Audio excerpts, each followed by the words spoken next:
Hey everyone, Kyle here with a brief editing note before the episode starts. We were very fortunate to have William Herkewitz join us for this episode to talk about our top 10 board games of the decade. And I just want you to know, about 30 minutes in, we do lose William due to a power outage that he suffered, and he does join us again at about the 1 hour mark or so. But right when he comes back in, Josh and I are talking to him, but you won't hear any audio from him because for whatever reason, about 10 to 15 seconds of audio on his part didn't record. So for just a very brief time, Josh and I are going to be talking to him and you won't hear anything from his end. It's just basically us welcoming him back to the show. It'll sound odd for a second, but I promise it clears right up after that. So thanks so much and enjoy the episode. The following production is part of the Play Some Video Games podcast network.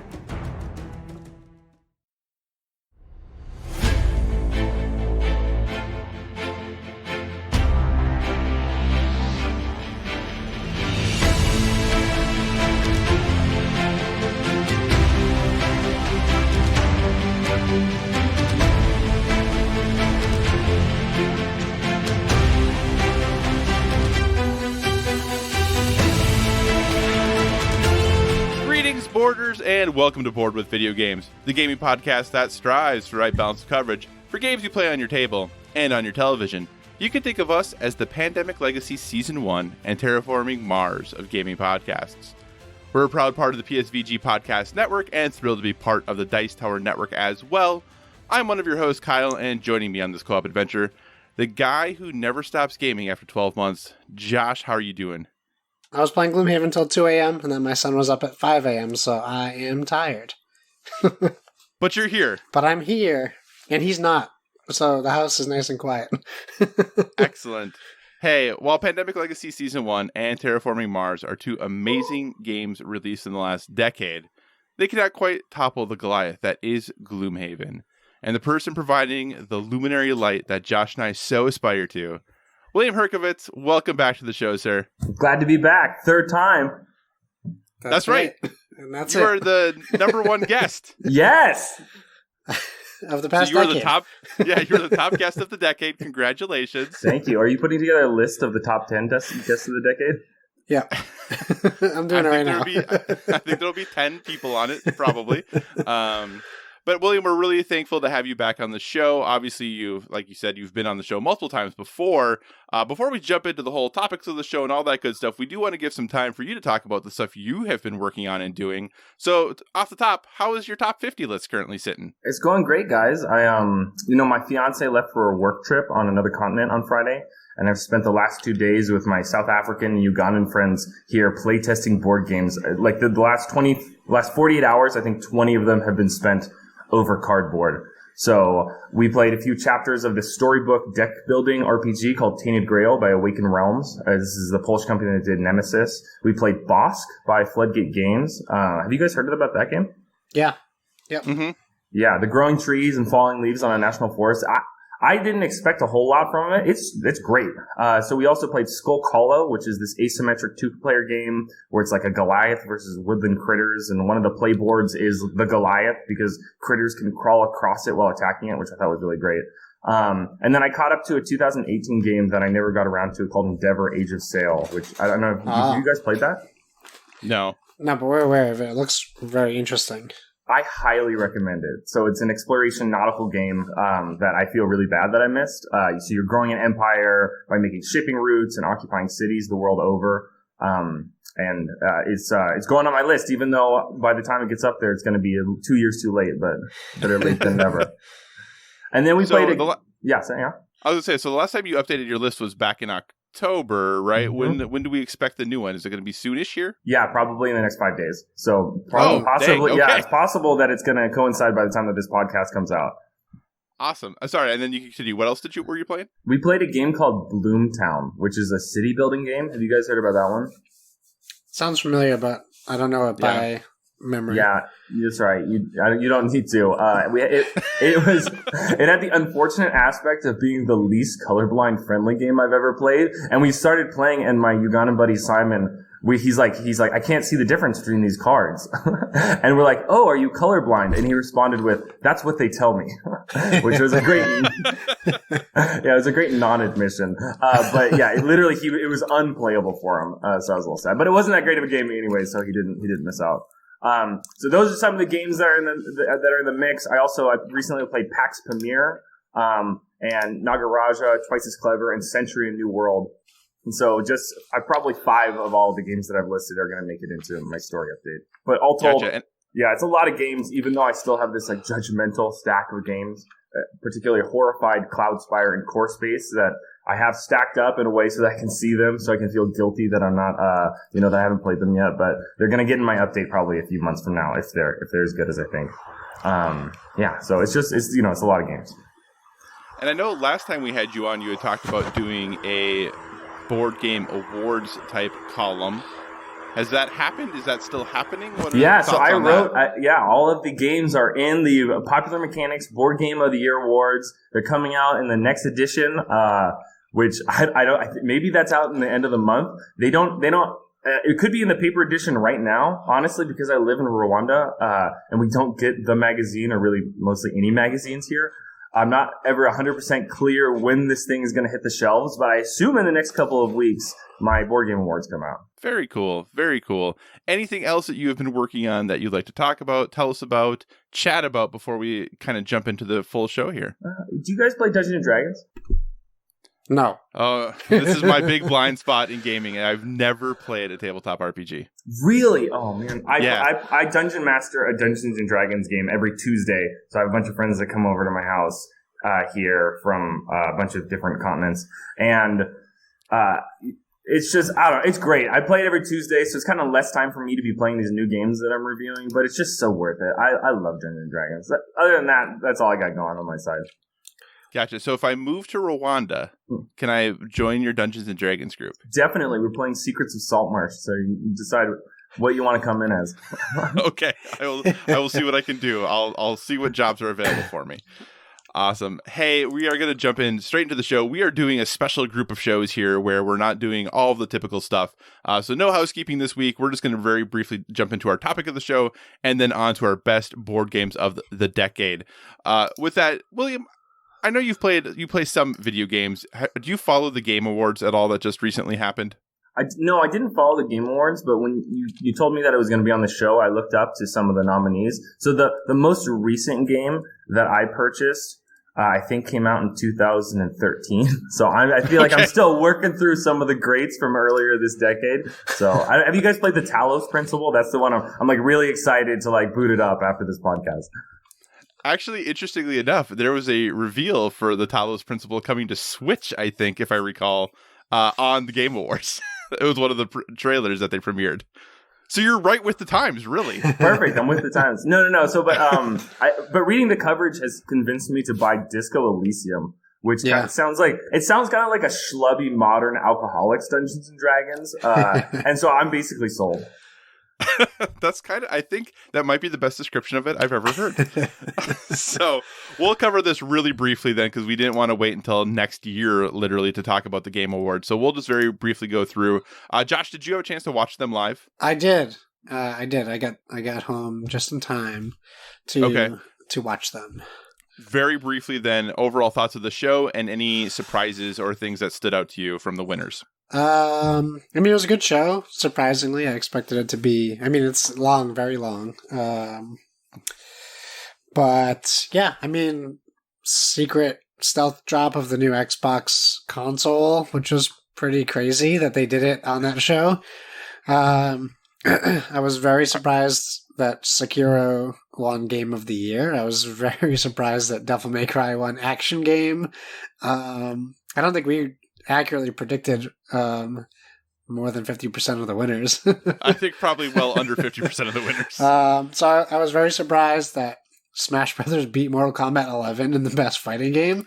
There was a lot of surprises. I was happy to see that at least Control won some awards. Right. There was a lot of reveals, which was cool. I feel the same thing. Like Disco Elysium keeps getting pushed up to like this like front runner for next game I want to try. And yeah, I don't know. What about you? Nothing besides the Xbox announcement. Nothing like blew me away. Surprise. Right. But I was happy with it as a whole. Yeah.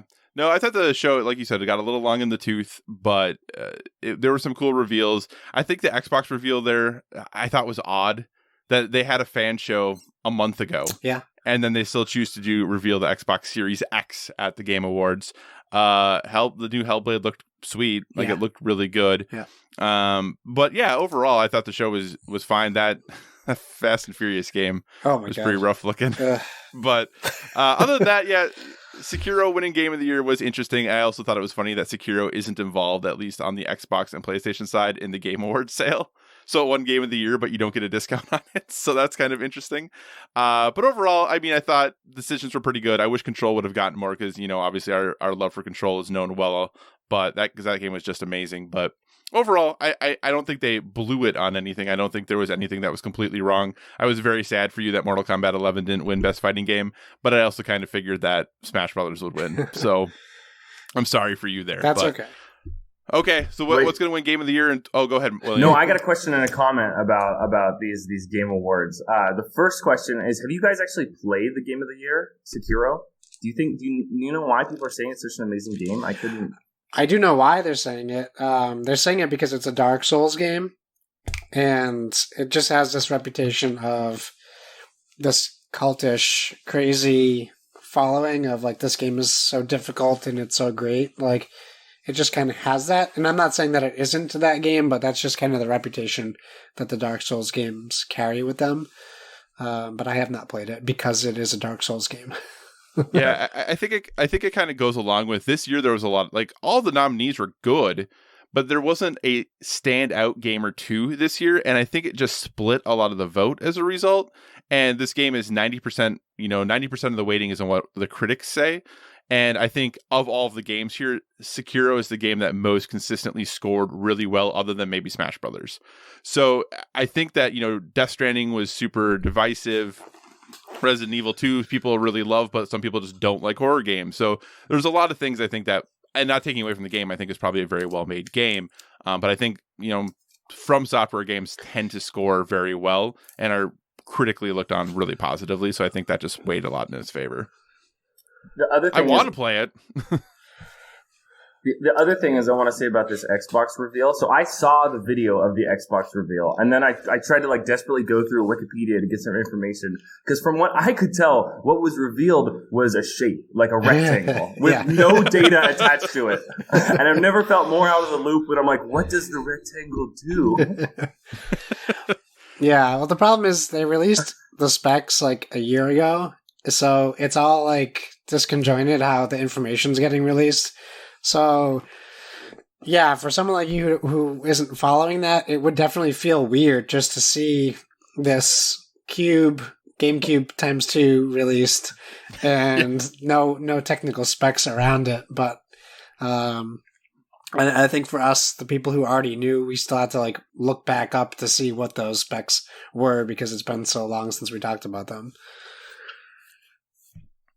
Yeah, I'm so amazed that they did it at the Game Awards. It's an odd choice, for sure. Yeah, but hey, like I said, Hellblade looks cool, so yeah, we'll see. I will say, I thought that trailer bordered on almost going almost jumping the shark. It almost got cheesy, but it didn't get there. It didn't quite get there. So I was into it. I thought it was cool, but I was like, oof, they pushed this a little harder. I might be laughing right now instead of being really into this. So yeah. Now I still have to play the first one, but hey, that's cool. Yeah. All right. So, hey, I feel like next year's Game of the Year discussion is going to be pretty darn interesting, though, when you look at all the games coming out next year and with new consoles launching and all of that stuff. But yeah. So, hey, Jeff Keighley, nicely done as always. Whether you like the Game Awards or don't like the Game Awards, that man puts a lot of work into them. And, I think they have overall continually gotten better. So props to him. So. All right. Well, with that, we're going to transition to what our topic of the show, or our main topic of the show, and what we're basically going to talk about this whole episode. is our best board games of the decade. And we figured that, William, since he writes the top 50 list for Popular Mechanics, seems like the perfect guest to have for this. So we're so thankful that you're here. But I really want to start with, and we'll start with you, William. When Josh asked you about, hey, do you want to come on? We're talking about top 10 games of the decade. How did you start formulating your list? Where did your list start at? How many games? How did you whittle it down to 10 games? So I think for me, it was a little easy. When you guys emailed me, I think in my response email, 10 minutes later, I'm like, okay, I'm thinking these 6 games already. What are you guys thinking? So I was kind of ready to jump on. One of my actual jobs is to track what I think are the best games that have come out recently in this decade. So I combed through my story, and I included some games that I had to cut in recent years because they became a bit older. And then I scrolled through Board Game Geek for games that came out between 2010 and 2014 before I started my list to see if there was anything that I missed. And then I think I got down to 12 games, and I just had to cut 2 of them.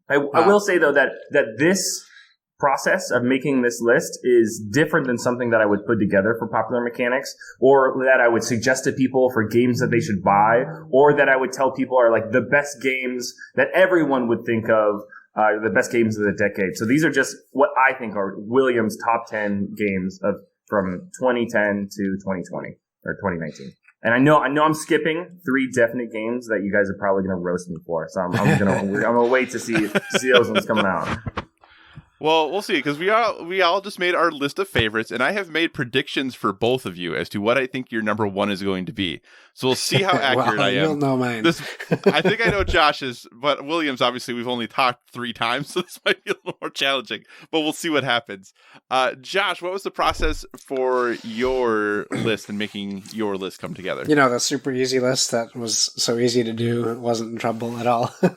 Well, I thought about how I wanted to do it first, and what I didn't want to do was just go through my board game collection, because I don't necessarily know why I didn't want to do that. I figured what I did was I looked up the top board games of each year, so 2010, 11, 12, all of them, but I used 4 sources for each year, so I made sure that I had a sufficient list, because not everyone's lists are accurate about what games were released in those years. But I couldn't go through my games and pick a game that I knew came out in a year. I would have to look up every game I picked to see what year they came out in. So I took that list. Sorry, I took that list, and I wrote down by year the games that I was very fond of. Even some games came up that. Like Quarriers that I really wanted to include on my list, because I knew not a lot of people would have that, but ultimately I couldn't. Spoilers. So after I took that, I probably had a list of 40 games-ish that I just started cutting down by games that I enjoyed as opposed to games that I think people should play. And then I got down to 20. And then I got down to 12. And then today I got down to 10. That's funny, because I just opened up my gaming cabinet and looked at all my games and just wrote down every game that my initial reaction is, that game's fun. I enjoy playing that game. And then I crossed off all the ones that came out prior to 2010, which wasn't all of that many, but was some. And then I went back and double checked the Board Game Geek lists for each year. And I ended up, after doing all of that, with a list of 40 games that I said, yes, these games are fun and I enjoy playing them. And then I just started whittling my list down from there. So I got from 40 to 30 really quickly. And then 30 to 10 was actually a little more challenging, partially because I was sharing my list with my partner. And she kept saying, why do you have this game on there? Why is this even here? Why wouldn't you put this there instead of that? And then I realized very quickly that I probably shouldn't be sharing this list with her, because her and I have very different tastes on games. So I got down to 10, not too bad. I'm really secure with my first 8. My 9 and my 10, I feel like could change on any given day. Yeah. On any given day, I feel like my 9 and 10 could be different. I am not as staunch in my thoughts on them as apparently William is, who this was a very easy task for him.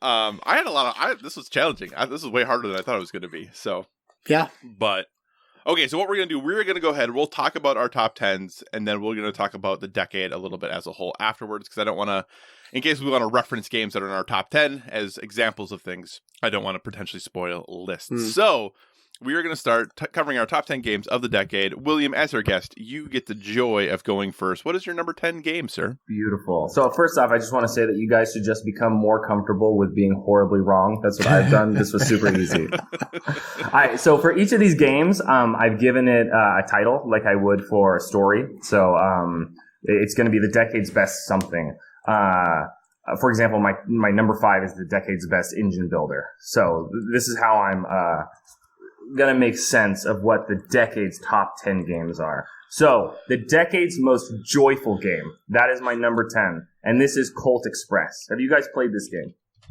Yes, this was on my short list. Oh, beautiful. So from 2014 by Ludonaut Games. So Colt Express is on my list because it dives to the core of why I think board games specifically, as opposed to video games, with my friends bring me joy. And that's the cardboard and like the chaos of face-to-face, playing against and with your friends. So on the cardboard side, in Colt Express, you're crawling around and on top of this 3D open-sided train with stand-up figurines. And I just think that this is super fun. And the game also understands how to use cardboard. There are these like pop-up figurines you make that you put on the table, cacti and tumbleweeds and bones. And they serve no purpose at all, but to just bring you into the game in the aesthetic. And that really, it speaks to my heart. And then on the face-to-face side, as your characters are punching and shooting and moving around and thieving, you and your friends are messing up each other's plans, and you're causing them to like move into the wrong car and just start like throwing punches into the air at nothing. And I always laugh when I play this game because of that. It's just so joyful. So I love the cardboard and I love the joy of the face-to-face interaction. It is great. This is a game that I actually play with my in-laws very regularly, and I do remember the first time we ever played it, setting up the cacti and the rocks and all of those things. My father-in-law was like, "Oh, do I get to like throw these at people?" I was like, "No, they're there to set the mood, to help you feel like you're really in." He's like, "Oh, well, they should have given us like real cacti or something." I'm like, "Well, okay, I will give them that feedback. I appreciate it." So that's a great first pick, and I'll be honest, not one I expected you to have on your list. Again, lots of surprises, and I'm super, super prepared to be totally wrong. All right, Josh, what is your number 10, sir? Okay, my number 10 is my first and still favorite hidden movement game that I played, and that is Escape from the Aliens in Outer Space by Osprey Games, I believe. It's right next to me. It's a game that I actually didn't know about until Jorge Garcia from Lost was on the Dice Tower podcast as a guest, and he was talking about this game. It sounded so cool. So I went out and searched for it, and I found like this anniversary edition that came out. So you have whiteboards. Each person has whiteboards in the game, and essentially you have humans and aliens. It's a very simple premise, but there's a bunch of different map styles. If you want to get crazy in depth, each character, they have special abilities if you want to assign roles to people. But it can also be played very simply by no role assignment. You're just humans and aliens, and your goal is to get to the escape pod without getting killed. And the best part about it is not all escape pods work. And you have to draw a card to see if the escape pod fails or succeeds. You can also escape without your friends or with your friends.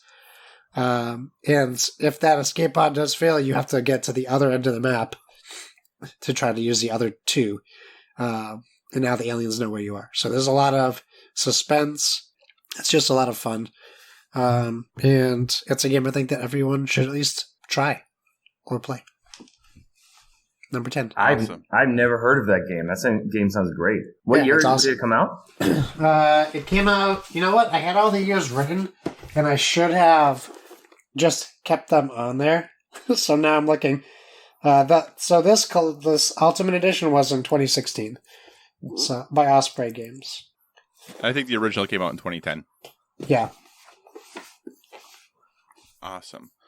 All right, so that's Josh's number 10, Escape from the Aliens in Outer Space. And it's interesting because once you said that name, I was thinking to myself, where have I heard that? And I totally remember that episode of the Dice Tower, and that's where I've heard of that. All right, so my number 10 game is a game that is kind of sad because I don't think I'll ever play it again. But It was still one of my favorite experiences of the decade. I hate this game. No, and that's not why. And this is a game that the base version of this game came out prior to 2010. But, it's been around a lot. There's been many different editions and renditions done of it. And my number 10 game is Pandemic Legacy Season 1. So this is a game that I'm a huge Pandemic fan in general. This was the first Legacy game that I ever played. And just the experience of playing that game with friends and family and the experience we had over it is something I really enjoy. It is, currently the number 2 ranked game of all time on Board Game Geek. And I think that's very interesting for this type of game because, yes, you could go buy a new box and play the whole game over again, but you kind of already know the secrets. You kind of already know the reveals of everything. So the fact that, a game that you go through over 12 months, if you win, you move on to the next. If you lose, you stay. So you're playing the game 12 to 24 times maximum. Really, sat with people well. And this is a game that I just really enjoyed my experience with. I played Season 2, didn't enjoy it quite as much as Season 1, but also just because of the fan that I've become of Legacy games, I wanted to make sure that one of them got on my list. And this is my favorite of the ones I have played. So Pandemic Legacy Season 1, my number 10 pick for Games of the Decade. And this is one of the games that my wife told me was wrong, and I should have put Charterstone here. So there we go. William, did you play Pandemic Legacy? So what are we doing now if one of the games that you say earlier is on our list later? You are just going to talk about it later. Okay, because this one I don't want to spoil where it is on your list or anything like that. This one is not on my list. And this is one of the ones that I thought you guys would roast me for not having it on my list. No. And I do give props to it. I think this is the most famous Legacy game. Do you think that's yes. Yeah, for sure. But it's not on my list because I'm not a big fan of cooperative games. So I don't have any cooperative games that are not RPGs, actually, let me clarify, that are on my list. So... Yeah, definitely wouldn't roast it. Like I said, it's number 10 for me, and in some ways it's almost more representing a genre and a movement than it is necessarily the game itself, but I do really enjoy the game. I had a lot of fun with it. It just kind of, to me, is odd to include it, since I'm never going to ever play it again, probably. So, that's my number 10, Pandemic Legacy Season 1. William, your number 9, sir. Okay, my number 9 is the decade's best game that takes less than 10 minutes. And this, of course, is One Night Ultimate Werewolf from 2014 Vizier Games. And so I think that this one is fairly self-explanatory. So you know how boxers have like pound for pound rankings because you can't really compare them like a flyweight to a heavyweight directly. If board games came up with a minute per minute ranking of games, I think that One Night Ultimate Werewolf would have to be at the very top because you get so much in for such little time. You can have these like 6 or 7 minute games that are filled with deduction and deception and laughing, and you're trying to figure out, what happened during this eyes closed phase of the game. I love it. I don't think there's any other game that matches One Night Ultimate Werewolf for just the time. There's a lot of games I really like that take 15 to 30 minutes that I think of as very short games, like Coup, for example, but nothing as short as One Night Ultimate Werewolf. What about Win, Lose, or Banana? Win, Lose, or Banana? No, definitely not on my top 10. I don't even know if I know what Win, Lose, or Banana is, Josh. Josh. You get the premise by the name. You have 3 cards. You either win, you lose, or you have the banana. And you try to trade cards with the other 2 people you're playing with, and they don't know what you have. It's a 3-player game? Uh-huh. And that's... Oh, wow. Okay. Well, hey, simplicity at its finest, I guess. And it plays under 10 minutes. It'll show up later in my rankings, don't worry. Okay, good. Josh, have you played One Night Ultimate Werewolf? No, it's a game I always wish I played, but just not our group isn't into. We played so many social deduction games that they get frustrated with, like we play Avalon Resistance and stuff. Okay. To a certain point where, like when One Night Ultimate Werewolf was going around, people were already mad about the other 2 games, so they didn't want to have more anger. Here's the funny thing about Werewolf and just all those games for me is that every time I've ever played these games, it's always been in groups of like 70 people. Ugh. Because when I was younger and I was working in housing, we would play it with like our student staff all the time, like during training. So we'd play like huge games of Werewolf, right after dinner or something like that. So I've never played this with like a group of people who are really looking to just play One Night Ultimate Werewolf.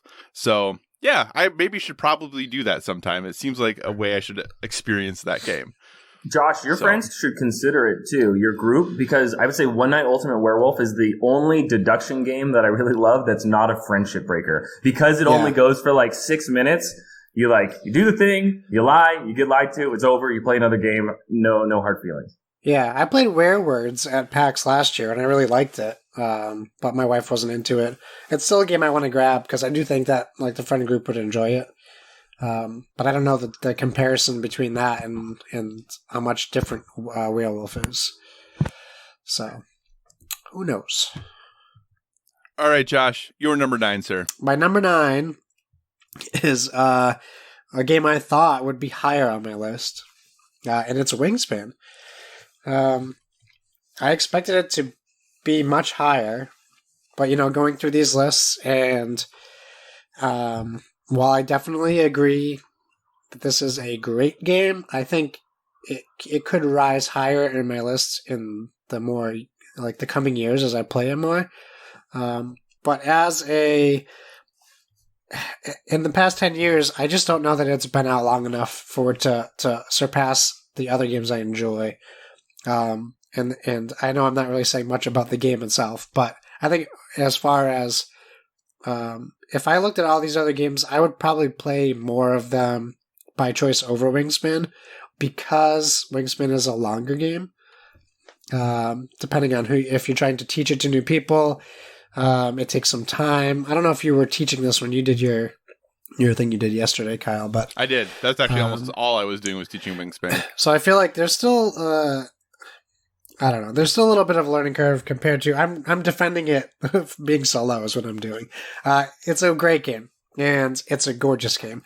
The mechanisms are fantastic in the game, and I feel like we talked about this before. There's so many options in the game that each time you play the game, it's a totally different game for each player. So it's still a fantastic game. So it's number 9 instead of not on the list. So, William, I know that this game is on your top 50 list currently. I'm going to hold my thoughts until an undefined later date. Okay, that's what I kind of thought might happen. Okay, number 9 for me is a game that I don't want to say I'm embarrassed to have this game on my list, but I'm kind of embarrassed to have this game on my list. And the reason it's there is because, without fail, everyone I've introduced this game to who is not really into board games has fallen in love with this game, and this is the game that then brings them back to playing more games with us. And because of that, I have really positive memories with it and really positive experiences with it, and I just have a great time with it. And my number 9 is Machi Koro. Oh. Yeah, so I think obviously as a game and as a, how you play a mechanism, rolling dice, getting some income, building a building and moving on, it's not very complicated. And this is the game I debated longest about whether I should put it on my list or not. But with the expansions, which is the only way I play it, I really do think that this game is a ton of fun and a really great way to get and introduce people into games. To me, it's kind of my basis for a gateway game right now. And it's the thing that I introduce people to on a regular basis when it comes to gaming. So my number 9 right now, Machi Koro. And like I said, my 9 and my 10 are two that if you ask me tomorrow, these might be different. But because of the experiences that I've had with them, they are kind of where I am at currently. All right. Josh, you have played Machi Koro, correct? I have. A game that I had a great time with, but I red carded my wife into not liking the game. So we almost got Machi Koro Legacy 5 times at PAX Unplugged, and in fact, She was even mentioning it, and I was like, "But do you want to play this? We'll get it, but do you want to play this?" And she's like, So it definitely was a thought. I could have included it, but I think just because of the experience I had with her, I think that definitely changes it a little bit in my mind. Right. No, I can totally understand that. And I think part of it is too, because my partner absolutely loves this game. And we now have a group to play Machi Koro Legacy with because of introducing them to Machi Koro, which is pretty exciting. So I'm looking forward to starting that game here soon. All of the stuff about the designer of that game was standing. I am looking forward to having that hopefully fun experience with other people. So it seems like we've lost William, maybe due to some technical difficulties. So Josh, we'll move on to you for your number 8, and hopefully we'll get William back in time for his number 8. So Josh, what is your number 8, sir? My number 8 is Ticket to Ride. Did that come out in what year did Ticket to Ride come out? I looked it up. It was on the list. Do I have to do some research now? Ticket, listen to the clickety clacks. Ticket to Ride release date. Oh, and I hit my mic and I can't spell. Did you look it up and it wasn't? I believe. Oh my god! Whoa! That's embarrassing. I'm glad William wasn't here to see that. 2006 or 2004 or something, yeah, right? You're right.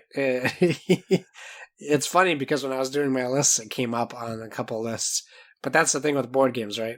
People put them on the list for best games of the year, and it's not from that year. Right, for sure. What if I did the 15th anniversary edition? I mean, if you want to cheat and do that, you're welcome to. No, this actually is good because now I can put my Scrubbed on here. My number 8 is Villainous. Oh, okay. I didn't want to really take that off of my list, so now it's back on because I'm a dummy. And when it's not my turn, I'm going to cross-check all of my other picks. So real quick then, yes. Would you still have, knowing that we're cutting Ticket to Ride from your list, would Villainous still be your number 8? Well, it was my number 11, so it would have bumped up. So would it be everything as basically, so Wingspan would be 8, Escape from Aliens in Outer Space would be 9, and Villainous would be 10? I don't know. I mean, I'm okay putting it at 8. I think I enjoy it more than Wingspan. I don't know that it's a better game than Wingspan. Okay. So I'm okay with keeping it at 8. We'll just keep it at 8. And it gets an asterisk, like all of our famous sports athletes. So, yeah, I mean, we've talked about Villainous plenty, right? Like, it's such a great game. It's something that it has that Disney appeal, right? So you can easily, I think, get families into this game if that's what you're looking for. But it's so unique. The way that every character, basically, like we talk about asymmetrical games, and this is very similar to like everyone plays differently, and you can play this game so many times with the expansions and not have the same experience as well, trying to tackle this new villain's win condition. So the art's fantastic. The production is super high for what they charge. So they're definitely putting in a lot of work on the game as well. So, I'm just a really big fan of it, and I think it's a game that anyone can play. So, Villainous, easy now to put into my top 10 games. It's funny because when I was looking at my list, I almost included games like the base Pandemic, Ticket to Ride, things like that, because you're so used to playing them that you're like, oh, clearly that must be, just the way that is taken care of or whatever at this point. And you're just so used to hearing about these games all the time as to, oh, this is the best game. Oh, this is the best game. Oh, this is the best game. And then suddenly, oh, wait, that came out a lot longer ago than I thought that it did. So awesome. That is a great pick, though, I think. So go ahead. Happy that you're able to get Disney Villainous on your list now that we, remove the game that technically cannot be there. All right. So, dear listener, we have heard from William. His power went out. So what we are going to do is we are going to continue our list, and then he hopefully will be able to rejoin us, and we'll just catch him up to wherever we're at when he is able to rejoin. So hopefully we'll have him back on here soon. All right, Josh, my number 8 list then is actually one that I'm kind of happy William isn't here for because he might make fun of me for it. And my number 8 is Mystic Vale. So Mystic Vale is a game that I have talked about quite extensively on this podcast. It's a game that I really enjoy, and that because apparently I talk so much about it and so positively about it, William tried it and he didn't really like it that much. But yeah, I really enjoyed this game. I'm someone who loves a good kind of deck building game I like the push your luck aspect that it is included in this one about flipping over the cards until you reach a certain amount of contagion or infection that is there. So I just really enjoy everything that this game has to offer. I also am a big fan of the way you build your cards, and maybe some people might call it gimmicky, but the whole card crafting system to me is something that is very, very cool, and something that I really enjoy and I think is neat to show people, and I think gives a lot of flexibility as far as expansions and all of those things that you can just layer things literally on top of each other to help players build and create cards and do all of those good things. So Mystic Vale, for me, was an easy inclusion. I just didn't know necessarily where exactly I was going to include it. And for me, it ended up at number 8. And it's, I forgot to keep mentioning these. It is ranked 375 overall on Board Game Geek. So not too shabby. It is interesting considering I think most of, or a lot of, especially the top 100 now is all games from 2010 to now. Yeah. There's a few, definitely, probably maybe 20 from prior to that in the top 100 now, but a good 80% of the top 100 now is, from 2010 to now, and I only have maybe a handful, not even a handful of games on my list from that. So yeah.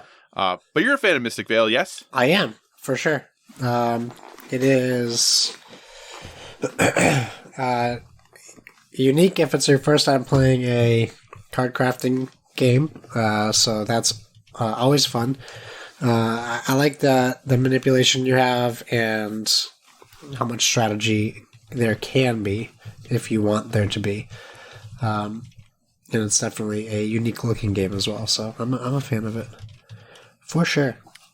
Awesome. All right, so that is my number 8, Mystic Vale. Josh, we're going to be on to your number 7 then.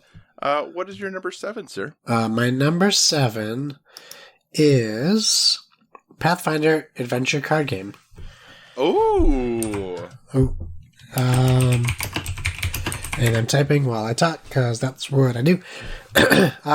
So, Pathfinder Adventure Card Game is basically a game for someone like me who, before other games had come out, someone who was interested in role-playing games, but the accessibility wasn't there, or I was intimidated. And this is basically taking like a Pathfinder, which is a D&D essentially, scenarios and literally throwing in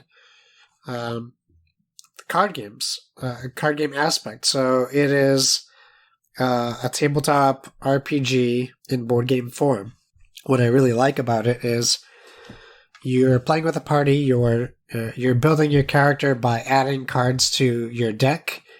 You can focus on weapons, you can focus on blessings, you can focus on allies, and each scenario you play, you have to craft your character to how you want to develop this person.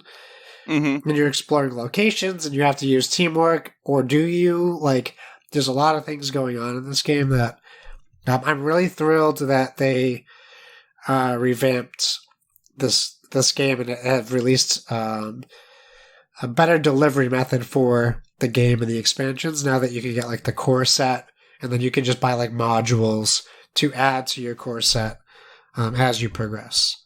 So I'm a big fan, and I could have probably put this higher on my list. That's how much I enjoyed it. Gotcha. This actually was my number 11. This was the game I thought about swapping out Machi Koro for, because nice. I played so much of this game. Part of the reason that it didn't get swapped out was because I haven't played it in quite some time. And obviously I talked about how my number 10 I'm probably going to never play again, but Machi Koro is a game I still play regularly to this day. It's a game that is still in active rotation on my table. And Pathfinder is just something that we haven't gotten to, but it is an excellent game, and it is probably the hardest cut from my list. And that's why I said I'm not super secure in my 9 and 10, and that's because of Pathfinder, the adventure card game. Nice. So, all right. So my number 7 then is a game that is newer, something that I was introduced to more recently, and something I really only started playing a lot this year.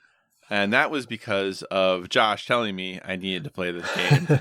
And that is Century Golem Edition is my number 7, specifically the Golem Edition of the game. Obviously, gameplay in Century Spice Road is the same, but I think for the value and the design and everything of the Golem Edition is just so well done. It is a nice package, really simple game to teach, and I think that's for many of the games on my list, that's true. It's a game that's pretty easy to teach, but there's still some depth of strategy. This game right now is ranked 241 overall on Board Game Geek. It's one of my few games that the weight is under a 2.0. It's actually the only other game, that and Machikoro, that are kind of on the quote-unquote lighter side, if you would. But this is just a really nice game that I think after introducing people to a game like Machikoro, this is a really nice, easy progression to say, hey, here's something that's just going to be a little more complicated, just a little more depth of strategy, a little more choice in what you want to do and how you want to approach things. And it's a game I just can't stop playing for how refined it is and elegant it is. You know, it's a game that I have no qualms about suggesting to people, Sure. or if people ask about it. It's a game I definitely want to jump and get to the table. So I just had a lot of fun with it. And, you know, maybe there's some recency bias with it a little bit, I could see. But overall, it's a game that I just really enjoy playing and can never... Always happy to bring it back out. So Century Golem Edition is my number 7. Nice. Josh, what is your number 6, sir? My number 6 is Everdell, which I suspect might be higher on your list, or not on your list at all. Who knows? Who knows? Everdell is such a beautiful game that takes a lot of different popular mechanisms from other games and just really makes it thematically their own. Everything about Everdell feels unique, even though it isn't necessarily. Even from the stand-up tree, you don't necessarily need, but it adds this effect of that you're really in this woodland environment. It's town building, it's worker placement. There's so many things that it has going for it. And like I said about Wingspan, there's a lot of variety, so you're not going to see the same game every time you play. So it is a little harder to kind of predict what you're doing. You're really just trying to make your town work the best that it can with the cards that are available, which I like that strategy idea. Because you really have to be able to improvise and think on your feet while you play that game, especially when people are drafting cards ahead of you that you may have wanted. So yeah, I really, really enjoy Everdell, and I cannot wait to play Pearlbrook because we picked it up at PAX, and we should be getting those 2 more expansions in the next few months, I think. Because did you back the 2 additional expansions on Kickstarter? Yes, I did. Gotcha. And then did you plan on picking up Pearlbrook at PAX Unplugged so you didn't add it to your...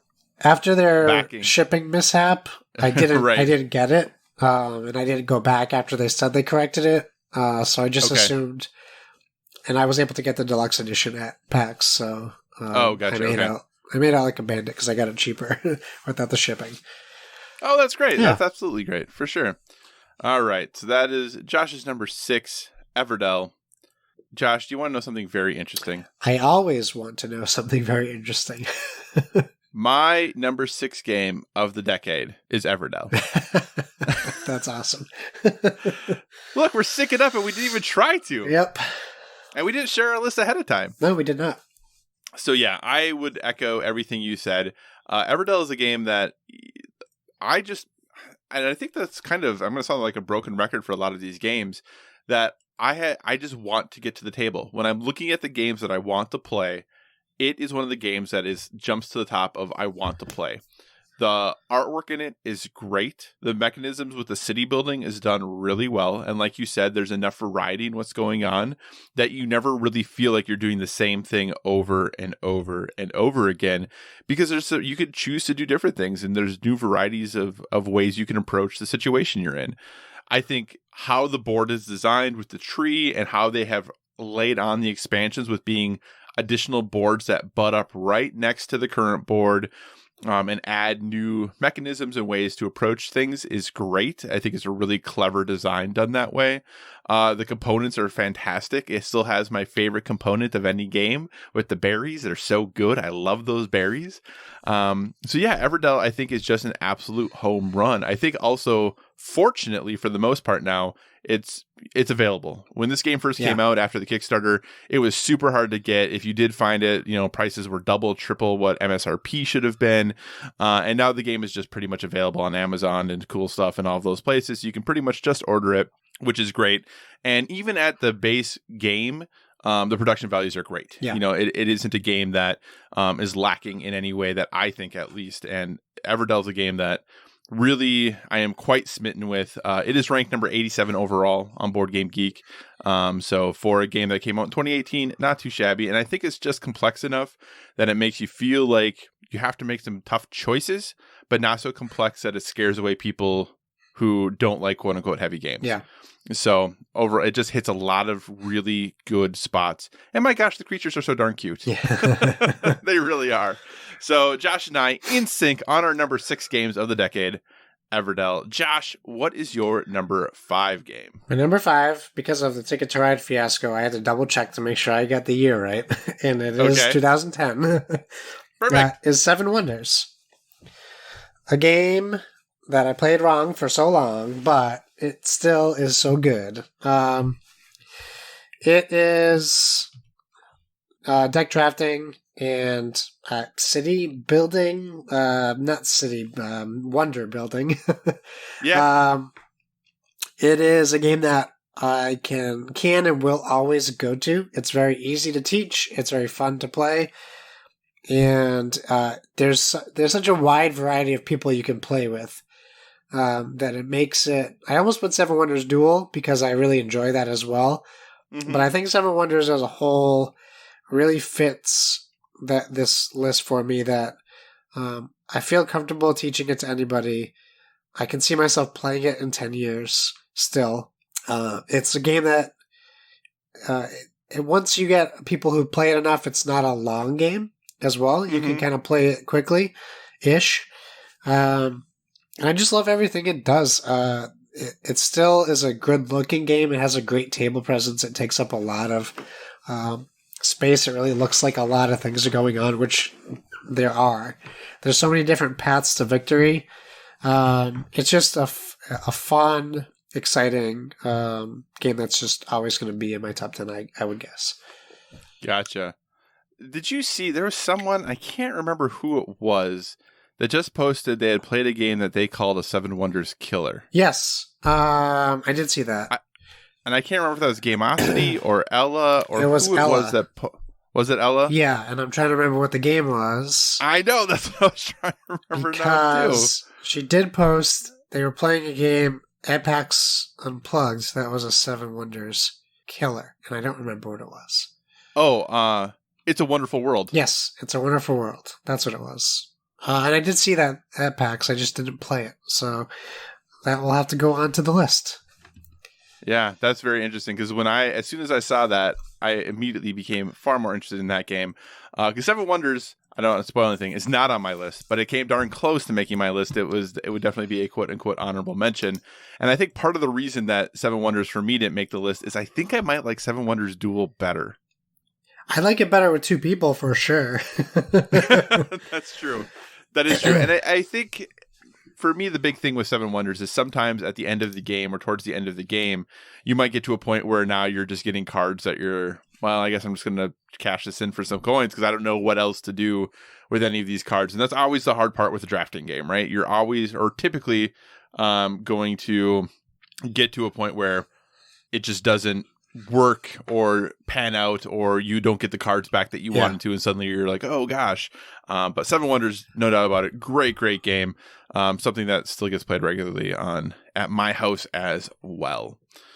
My number 5 is a game that is different than most of the games I typically play, but it is still a game that I really enjoy, and I played a lot when it came out, and have played less and less of it as time goes on, but it's still a game that I have no problems going back to. The thing that's funny about it, though, is that there's a newer version of this game that has essentially replaced it for many people, but I still really like the more quote-unquote base-ish or first iteration, and that's Terra Mystica. So Terra Mystica Euro game came back out in 2012. Super heavy game. It's a 395 on Board Game Geek. But the way I tend to explain it to people is if you took Catan and made it way more complicated with way less player interaction, you'd have Terra Mystica. Because essentially what you're doing is every player in the game is a clan of some sort that all have a little bit different powers. But then you are terraforming this planet in order to build your city, essentially. But you can only build on certain types of ground, henceforth the whole Terra Mystica. So if your main color of your clan is green, you can build on green, and it doesn't cost you anything. But if something is blue, it costs you 1 terraform to get it to green. Or if it's black, it would cost you 2. Or if it's brown, it would cost you 3 to get it over to the color that you need it to, so you can build on it. So it's this really intricate balance of trying to terraform these spots so that you can build the things that you want to, while also not giving your opposing players, you don't want to improve things to make it closer to what they can do too. And it's just this really interesting mix of having player interaction without having a ton of player interaction, because it's what can I do to build this thing without also helping out the people around me. Yeah. It's a very heavy game. Like I said, it's something that is not for the faint of heart. I think the playtime on it says like 60 to 150 minutes. But I think the first time you play it, it's going to easily be the 150 minutes plus, as you just learn how the game goes and the mechanisms behind it and all of that good stuff. So for someone who isn't hugely into heavy Euros, it kind of surprised me how much I enjoy Terra Mystica. And it definitely isn't something I play with a regular basis anymore. I do have to kind of refresh myself every time I jump back into it to make sure I'm playing things exactly right. But it is definitely one of my favorite heavy Euros ever. And it, happened to come out this decade. So Terra Mystica is my number 5. Nice. Josh, what is your number 4, sir? My number 4. Sorry, this cold is really getting me. Is, well, my first Legacy game. And that is Risk Legacy. Nice. You could argue, and I could argue, Pandemic Legacy might be a better game, but as far as accessibility to other people, but for me, Risk Legacy is a game we bought twice. We actually started a second game of Risk Legacy. Mm-hmm. I had so much fun playing it. It kind of, if you don't want that cooperative aspect, like William was saying, like from Pandemic, Risk Legacy, while there is definitely possibilities of cooperation, it is a competitive legacy game.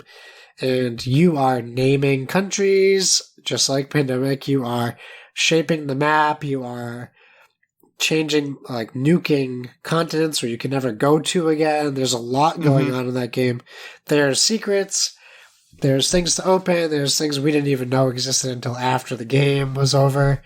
It was a lot of fun. This was a game that we would play 3-4 games in one sitting.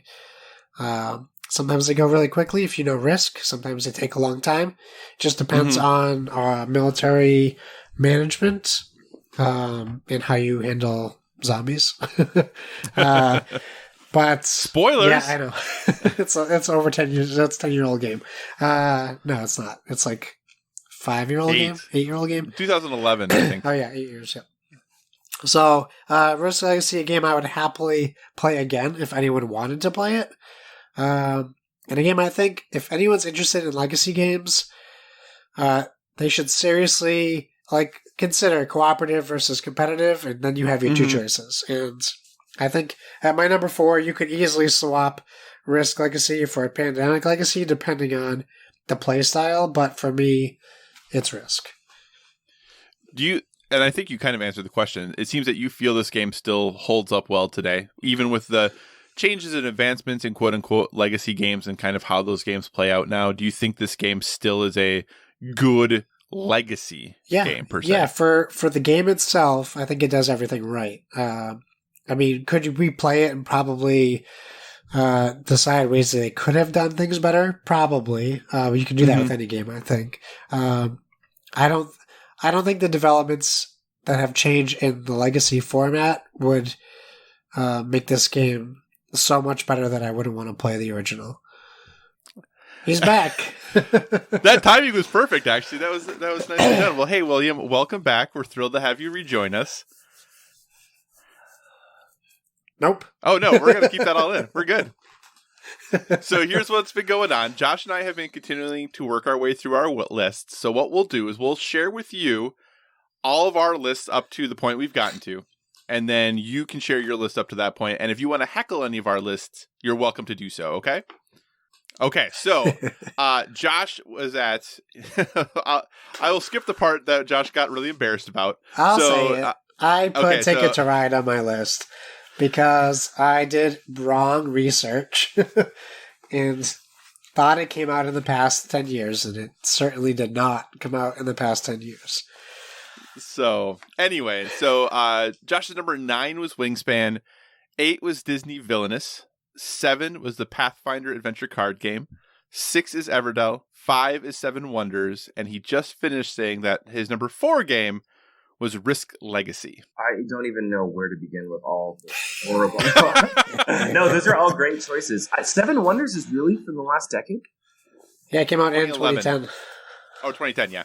Just barely made the list. Okay, yeah. No, those are all great choices. Thank you.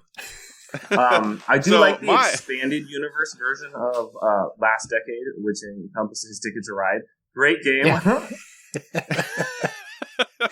Yeah, he said Ticket to Ride, and I was like, I'm pretty positive that was before 2010, yeah, but that's my bad. But it's okay. It allowed Disney Villainous to get on his list, so we're good there. For me, I think we lost you when I was talking about my number 9 game, which was Machi Koro, which if you want to make fun of me for, that is totally fine. I've never even heard of Machi Koro. When did that come out? Are you kidding me right now? No, I'm not kidding you at all. 13? Really? Yeah. Okay, so Machi Koro, super light city building game where it's just rolling dice and then you get some income and then you build a building. With a large take that aspect. With a pretty large take that aspect if you want there to be. And it just recently had a legacy edition come out for it. And it's just a game that I use very regularly to introduce people to gaming. So it's a game that has spawned multiple regular gaming group partners for me. And as a result of that, it's just been a really positive experience for me. So yeah, here we are, Machi Koro 2012. Again, the universe of games I played before I started reviewing games in 2014 is very small. So a lot of things went through the cracks. Gotcha. Is it worth me now, 8 years later, buying? Get the legacy version. There is a legacy version that recently came out. I will say I only play it with the expansions. The base game alone is extremely simple. You literally roll a dice, see if you earn any income based on what the buildings you have are, and then you can build a building. And that's all you do. So you basically, each card has a number at the top of it that if you roll the dice that reflects that number, it activates the building that you then potentially might gain income or steal income from other players. And then you after that can build one of your main buildings in town or a building from the center of the board to kind of expand your town. So I like it a lot, but like I said, I play it with all the expansions and that's the only way I play it. Got it. Okay. Yeah, because it is very simple. So that was my number 9. My number 8, which I know we have different feelings on this game, is Mystic Vale. I actually told Josh, I'm like, it's maybe good that William isn't here for this one. So my number 8 is Mystic Vale. My number 7 is... No. Don't, but let's not go back. Defend it. Okay. I like Mystic Vale for a couple reasons. Number 1, I think of it as a great engine building game. I know it might not be the best engine building game of the decade, but I play it when I'm playing that game, and this is how I play most deck builders. I play them from an engine building aspect. How can I best go through my deck and that, yes, somebody might try to mess me up, but I'm trying to build the best engine I can to get through my entire deck every time. So that's really how I approach that and all deck builders, and I think Mystic Vale does that very, very well. I like the push your luck aspect of it that involves with the kind of the corruption that exists and trying to decide how far you're going to push things in order to draw your initial hand. I like the card crafting system, and I think it gives a lot of options and opportunities for expansions for the game and doing things in a different way, and it allows you a way to improve your deck without adding cards to your deck, which is something, because I like the engine building aspect, I love, because I'm always trying to eliminate cards from my deck. So it's very cool to be able to improve it without adding more stuff to it. So that's why, for me, Mystic Vale is such a fun game. Okay, I agree with you on a lot of points. The engine building aspect of the game is fantastic. And the card crafting, which is, I don't know if there was card crafting before Mystic Vale, but Mystic Vale is definitely the champion of card crafting. That is an absolutely phenomenal mechanic and it's super fun. I just, I mean, your opponent could die and it could take you a while to figure out that in real life you were playing with someone. It's just a solitaire game.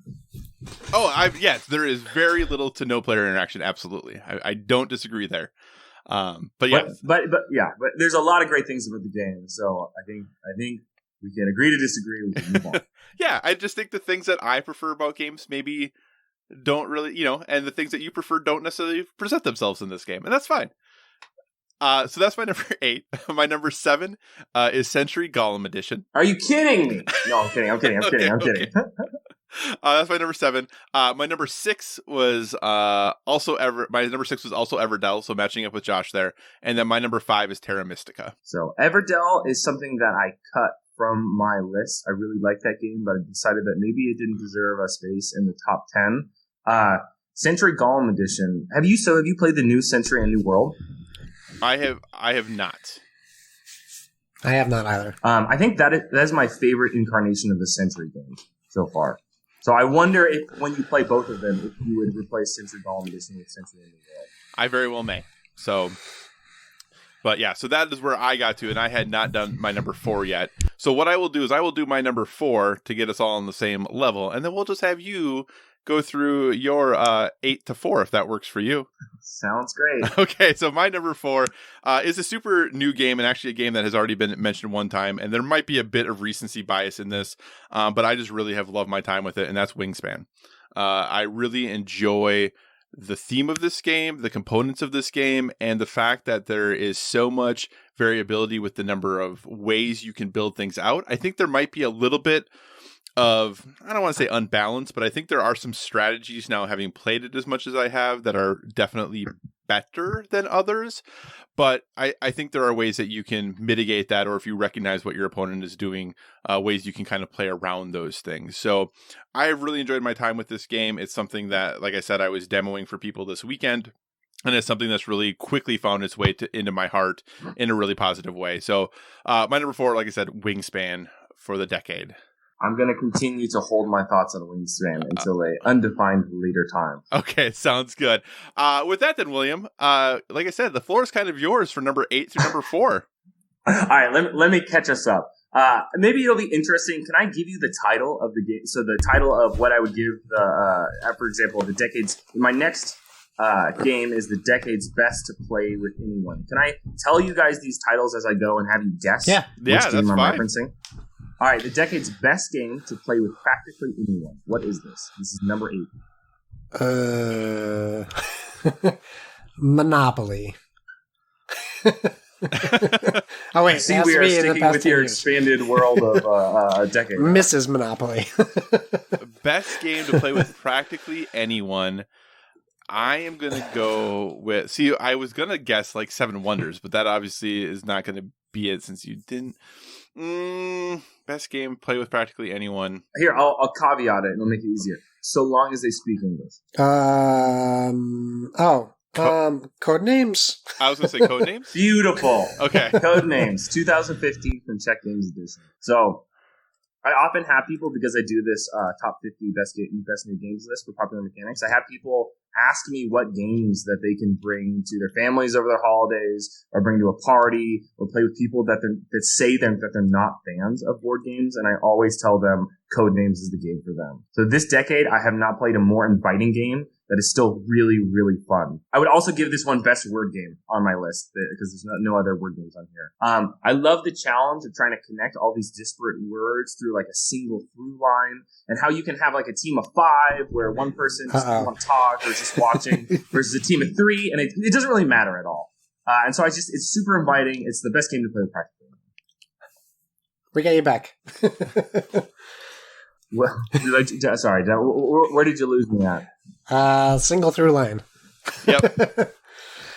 Okay, so I love the challenge of trying to connect all these disparate words through a single through line, and how you can have a team of 5 where one person really doesn't want to talk or is just watching versus like a team of 3, and it doesn't really matter. So you can have asymmetric team sizes, people can come in and they can leave. It's just an extremely inviting game that there's no situation, so long as we're with English speakers, that I don't think that Codenames isn't the right game to bring. You can also play with like 40 people too, so. That is very true. I only have Codenames Disney, which is pretty sad, I think. Oh, no. You need to get which is really hard. Duet. I know. We probably should. Yeah. I only have the Disney version, but I like it. I'm just not very good at it. I do like how they released Codenames XXL for people, like, because that is definitely a legit complaint, people not being able to see the small cards. So I like that they released the extra large editions of both pictures and Duet just recently, and the base game. All right, guys, my number 7 is the decade's best 2-player game. Fox in the Forest. What is it?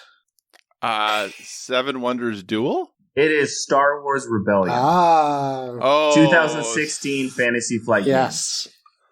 All right, okay, so let's talk about 2-player games for a minute. Yeah. So I think that 2-player games can often be hard to do well because most games really rely on like the self-balancing nature of multiplayer games with player interaction. So it's like, all right, Josh is winning. Hey, Kyle, let's gang up on him. And, this stops runaway victories, which can be boring. Although, not always. I mean, my favorite 2-player game of all time has the worst runaway victory issue, which is chess. Like, if you're ahead, that's it. You've won the game. But anyhow, this issue is heightened with asymmetric 2-player games, where you need to do different things with different pieces for different reasons.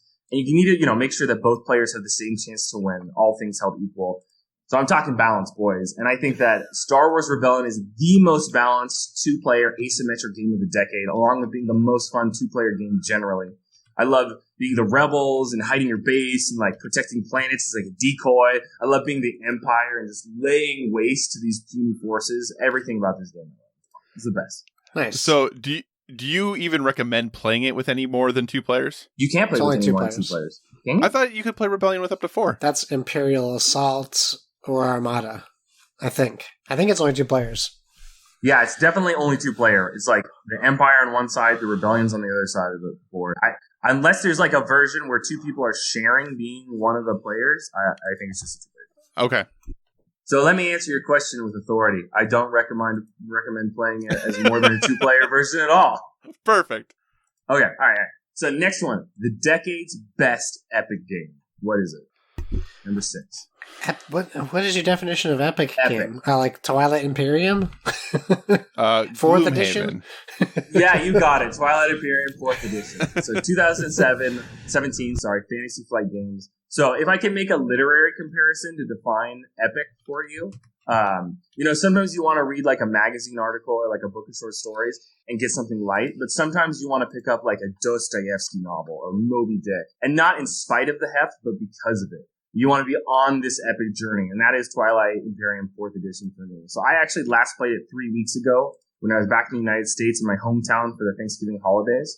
And I had one night back with all of my friends where the stars aligned, and we were able to basically get all of my closest friends, like my board game friends from high school, together. And we played this 7-hour game, and it was the only game that really fit the moment. This epic game of galactic conquest where you don't just have armadas of starships that are fighting each other, but politics and trade and backroom deals. And it really feels as epic as it is. It's the 4th edition of the game, which is streamlined from the 3rd edition from earlier than this decade, but the streamlining in no way diminishes its scope. How do you guys feel about Twilight Imperium 4th edition? This is the game that I've always wanted to play that I never have. Because my game group, I even have people who I played games with regularly that own it. Every time we get together for a game day, even if it was an 8 or 9 or 10 hour game day, the idea of only playing one game was something they all balked at all of the time. that the idea of just playing one game was not something we wanted to do. So I have yet to ever play Twilight Imperium in any of the forms, and that is one of the things that is very disappointing to me. Yeah, same. Not everyone wants to pick up the Dostoevsky novel. That's true. That's true. How do you compare this to? Have you played like Xia Legends of a Drift System? No, I've never played that. Okay, because I want to get a game of this caliber or this scope, and that's the two I always debate between is TI4 or Xia, and I just can't decide which direction I should go. I feel like TI4 has such like a storied place in board game history that it's got. I mean, you got a board game podcast. You gotta play Twilight Imperium 4th edition one time. That's okay. The game for sure. Okay. That's fair. That's fair. Yes, for clarification, Rebellion is 2 to 4 players. I did look it up. Really? Yeah, I don't know how, but I'm looking. I'm literally pulling up the rules PDF to see how it's 4-player. But I bet you're just sharing being the Empire, sharing being the rebels with like some like maybe one person's in charge of the heroes or something like that. Yeah. But once again, Kyle is right as usual. Except I've never played TI4, so I'm only kind of right. I'm shaming Kyle for being right. That's fine. That's fine. All right, guys. Number 5 for me is the decade's best engine builder. Oh. Kyle, I'm going to let you guess first. Well, he's got this look on his face. But and we I don't should know if know he's going to say. I know so this is making me wonder if this is Wingspan. This is indeed Wingspan. Yes. It's my one game from 2019. So I think that engine building is my favorite. It's one of my favorite mechanisms in games. Mm-hmm. And I'm not going to say that. I'm going to say that it's better than any other engine building game this decade. And this includes Terraforming Mars. I got to say it. Wingspan, I think, just does it the best. What's made the most impressive is the fact that all these game cards, there's hundreds of them. They all have different powers, and maybe not hundreds, maybe like between 100 and 200. There's different powers and abilities with all of these cards that have birds on them. But the game is still so beautifully balanced despite this plethora of different types of birds, types of abilities. I recently played this game with my mother, who is by no means a board gamer, and even she loved it. So I think it's advanced, it's complex, yet it's also really accessible, and I think it just does engine building the best. And we both clearly agree, because it was on both of our lists. Awesome. Yeah. All right. And then your number 4, sir. All right, my number 4. I bet you guys can get this one. The decade's best deduction and lying game. Oh, man. Are you going with Secret Hitler? I am indeed going with Secret Hitler. 2016 from, apparently the game company that produces this is called Goat, Wolf, and Cabbage. Okay. So I like these uncomfortably aggressive games. I really do. And my all-time favorite mechanic is deduction and lying. And I've said it before on your guys' podcast, but no game inside or outside of this decade does that mechanic better than Secret Hitler. Besides chess, it's the board game that I've also played the most ever, and I think it's like Avalon to the Resistance, which you guys have brought up earlier, but perfected. Yeah. And the reason that I think it's so great and better than those two is because if you play it well, there's just enough information out there for both sides to conceivably win. From like the voting patterns to the slight lies. And I always finish this game with everyone who's played it just like breaking down into conversation about what just happened in the game and, the feeling we had when Josh lied or what happened when Kyle got caught. And, that conversation after, I feel like, is illustrative of just how great this game is. For the listener, I guessed Secret Hitler, but my mic was muted because someone's drilling a hole in the wall below me. And I will say, this was my guess for what was going to be your number 1 game. Oh. So that's where so it's not too bad, I don't think. I don't think that was a horrible guess since it's at number 4. That was my guess for your number 1. So, has Josh given you his number 1 game yet? No. Has he said what you guessed it would be yet? No, he has not. He's not said what I guessed it would be. Kyle knows what it is, though. I'm pretty positive I know what his number 1 is, but I don't want to spoil his thunder. So, all right. So with that, then we'll continue on with our list, and we'll just go, Josh, why don't you share your number 3 game? My number 3, before this year would have been my number 1, or before last year, I should say, and that's Betrayal at House on the Hill.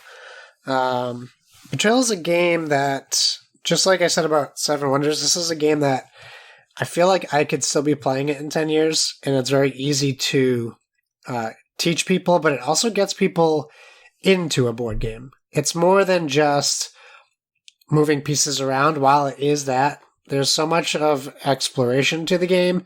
And then the trader aspect is used really well in a lot of games. In fact, Dead of Winter was so close to being on my list because it adds like suspense to a game that people can easily like tone out of, especially with like phones and stuff being around. You really need to pay attention, and literally the rules tell the trader to leave the room in this game. So you're now changing the way this game started, and when you play, you have to decide: do I want to move as a group? Because what if one of the people that's with me becomes the traitor? Or do I want to separate and go against every like horror trope that has ever existed? So there's so many different things that can happen while you play this game. And I haven't even played Betrayal Legacy, which is I have. I just need to find the time to play it. And I have Widow's Walk, the expansion, so the game does expand already. There's so many options for this game, and it's nice to see a game, for me, this old, still be in my top 3 games. So, Betrayal. So is this in your top 3, the base game or the Legacy Edition? The base game. I haven't even played the Legacy Edition yet. So, that could surpass that to maybe. I don't know. My worry about Legacy games is the replayability aspect of it. And if I played Betrayal Legacy to completion, would I want to pick it back up again? I know I can play the base version, any day without worrying about that. Awesome. My number 3 is a game that very, very simple to teach people and has one of my favorite mechanisms that I don't think we see often enough in games, and that's a Mancala mechanism, and that is 5 Tribes. I'm a huge fan of this game, especially with the variable board that exists and that you kind of are modularly setting up the board each time. Very straightforward to teach people, hey, you pick up these meeples, you move them around, whatever the same color is at the end, that's what your action is for that turn. And now it's just devising the strategy. And I think this game suffers a little bit that if you have people who get analysis paralysis, this game can take far longer than it should, because you can't plan that much on your turn because the board is constantly changing what is happening, what color meeples are available on what color spots, and that is always adjusting and changing. So it can be difficult to plan too far ahead or really plan out your turn because, the next person might mess it up completely. But overall, just from the strategy perspective, from a depth of strategy and how it is very well balanced. There's multiple routes to victory, and if you are kind of tuned into one route you're always trying to do, that someone can counter you with a different one, or is very easy to flex in the middle and change to something different if a path to victory gets cut off from you. It's not like you're just completely out of the game at that point. So 5 Tribes, a game I regularly go back to. I love introducing people to if they're looking for something that's a little heavier, a little meatier. There were some issues with the initial printing. They had some probably... maybe went some directions with some of the cards and things of names of things they probably should have thought differently about. But that has been resolved in future printings of the game. But overall, 5 Tribes, still a game I go back to and really, really enjoy. Nice. William. It's a great game. I mean, I'm thinking back to the last time I played it. I think I played it with a full player count, which is 4 or 5? 4? I think it's analysis, 5. 5? Yeah, the analysis the analysis paralysis issue, it's like very real and very pronounced in that game. Especially toward the end, you can be waiting a very long time until you basically get to think about what your next move is going to be. For sure, and that is definitely a big drawback to it. And I think it's 5 with the expansion, let me clarify. I think the base game is 4. But yeah, I really still enjoy it. But yes, that AP can significantly happen in the game for sure. All right, my number 3 is the decade's best area control game, which is a Game of Thrones, the board game, 2nd edition. And that came out in 2011 with Fantasy Flight Games, which I think is their 3rd and last game that I have on my list.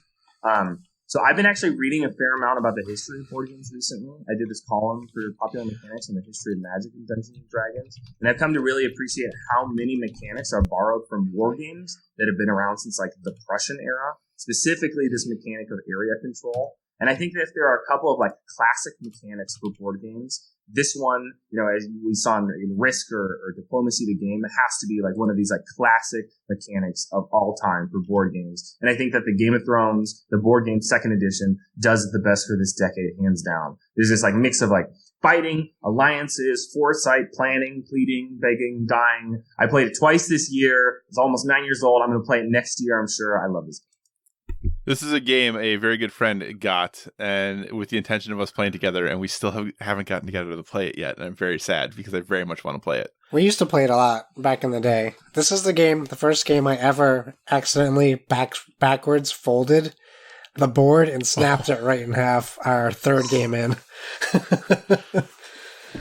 Yeah, ouch. It was very upsetting. All right. Josh, your number 2 game, sir. Well, if you know me, you know my number 2 and number 1, so let's just get it out. My number 2 is Century Golem Edition. Not saying this is the best game in the 10 years, the second best game, but for me, it brings me such joy to play this game. For so many reasons. The replayability for me is still very high. It's so easy to teach, and everyone who I've taught it to, they picked up on it right away. And for someone who teaches board games, that is so satisfying that's enough to be up on this list, like for me. But speaking of playing games with parents, like I taught this game to my mother, and she loved it. In fact, she asks to play it. And that never, ever happens. Ever. So that's awesome. I taught it to when I was at Extra Life, and Kevin and I were up for 30 plus hours. We played Century Golem Edition before we went to bed. We were already up for 30 plus hours. And it was still easy to teach and fun to play. The production quality is fantastic. I had it as like Century Spice Road originally, but I really feel like that Golem Edition, levels that game up. And I really look forward to playing New World because you're not the first person I've heard say it's the best of the 3 games. So I can't wait to do that as well. But for right now, Century Golem Edition is an easy number 2 for me. Awesome. All right, so my number 2 is a game that you might expect me to pick a different game from this designer, but this game still holds a really soft spot in my heart, and it was one of the games that I have played the most, especially early when I really got into designer board games, and I think the expansions for it are great as well, and that is Mice and Mystics. Released back in 2012, and I think maybe people would expect me to pick Stuffed Fables from Jerry Hawthorne, but Mice and Mystics is a game that I just absolutely adore. I think going back now, if you try to teach it, there probably are some fiddly things. There's a couple kind of one-off rules and things that occasionally happen in the game that can be difficult and challenging to remember, but I think he did a great job of creating a world and a story that was interesting and fun and cool to go through, and it's a really nice game to kind of play as an adventure with the same people over and over again. It's not a legacy game by any means, but it definitely is a game that kind of feels like that because if you play it with the same group, going from chapter to chapter through the storybook with the characters, it is a very cool experience. Now, there are things that are interesting because you're like, oh, if we're progressing through this, why don't I still have the stuff that I got in the previous thing?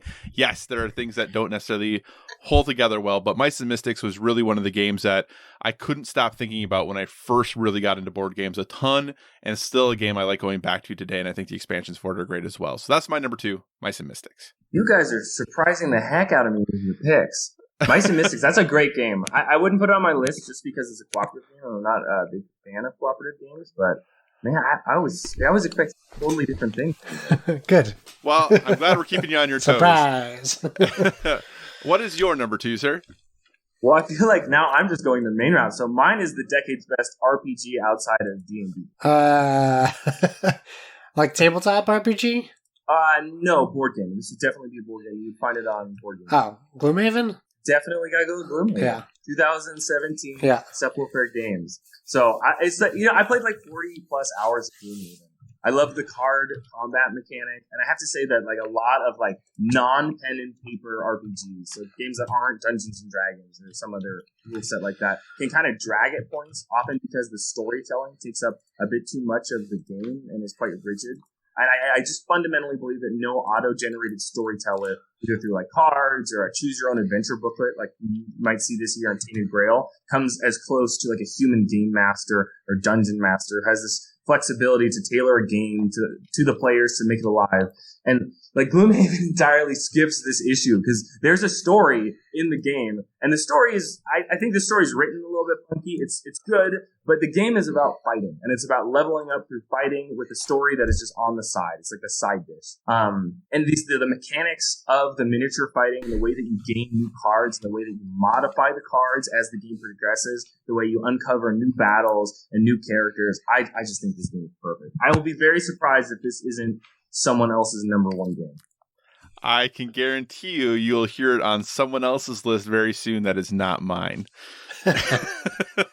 So, all right. So with that, Josh, why don't we get the spoilers out of the way? Your number one game of the decade, sir. All right, my number one game, I actually have it right next to me. I can show it to you.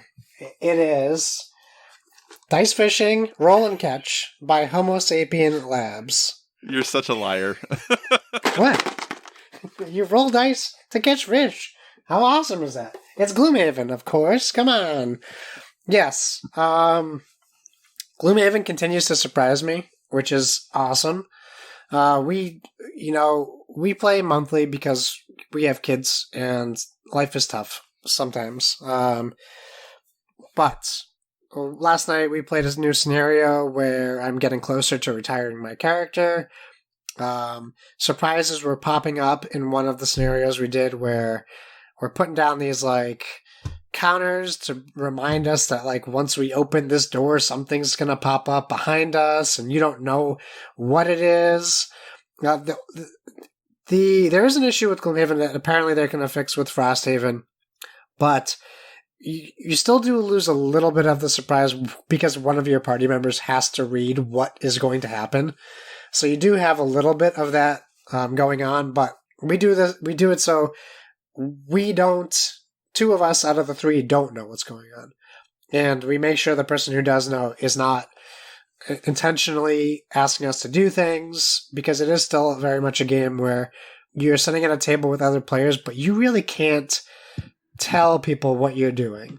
You can do like the old hints, like I'm gonna move fast this turn, or I'm going to do this and that, but being very vague. And we try to keep that true to the game. There's a lot of house rules that you can implement into Gloomhaven to make this better fit for whatever group you're playing with. And it kills, like, we have so many people in our Discord that want to play Gloomhaven, and it's still so unobtainable price-wise for people who want to play casually. So I'm really looking forward to The Heart of the Lion coming out in September, where people can get it for $50 and play that starter 50 scenarios, which is still a lot of scenarios. So this is a game that I think everyone should play. Even if you don't think you're a role-play gamer, role-playing, like a tabletop role-playing gamer, it is definitely overwhelming if you look at the big box, but when this new one comes out, even if you have friends that have a group, just jump in, try it, because everything that William said about it, plus so much more. There's so much going on for this game, and the ability to explore wherever you want, whenever you want. Like, we have so many ways to travel when we start our game. We can go do one of 7 side quests. We can stay on the main one. We can decide to help or hurt certain groups of people. Like, there's a lot going on in that game. And I think it makes it very accessible for most people to play, as long as you have someone who's strong on reading and implementing rules. But yeah, Gloomhaven will be my number one for a while, I think. Maybe until 2021 when Frosthaven comes out. Awesome. It's such a good game. Yeah. I like that because the game is so combat focused, and somehow it like almost like steps back and lets you role play to as much or as little as you want. Yeah. When I was playing, I had a scoundrel character whose name was Phyllis the Cat Lady, and we were just joking around the whole time. And we had, it gives you different choices, when you're traveling to these different locations on the map to make ethical choices as you play. And I feel like it let us do all the role playing for ourselves instead of trying to force it on us. And there was something really beautiful about that. Yeah, for sure. All right. Well, my number one game of the decade is a game that I have talked about a number of times on this podcast, but I don't know that I've ever fully reviewed or anything like that. My guess is Josh probably knows what it is. And I was really surprised to realize that I didn't even think about this until just now. My top 2 games of the decade are from the same publisher. Yeah. And my number one game is Dead of Winter. Yeah. This is a game that I can never stop talking about, and I love the theme of this game, how it's implemented through the mechanics of the game.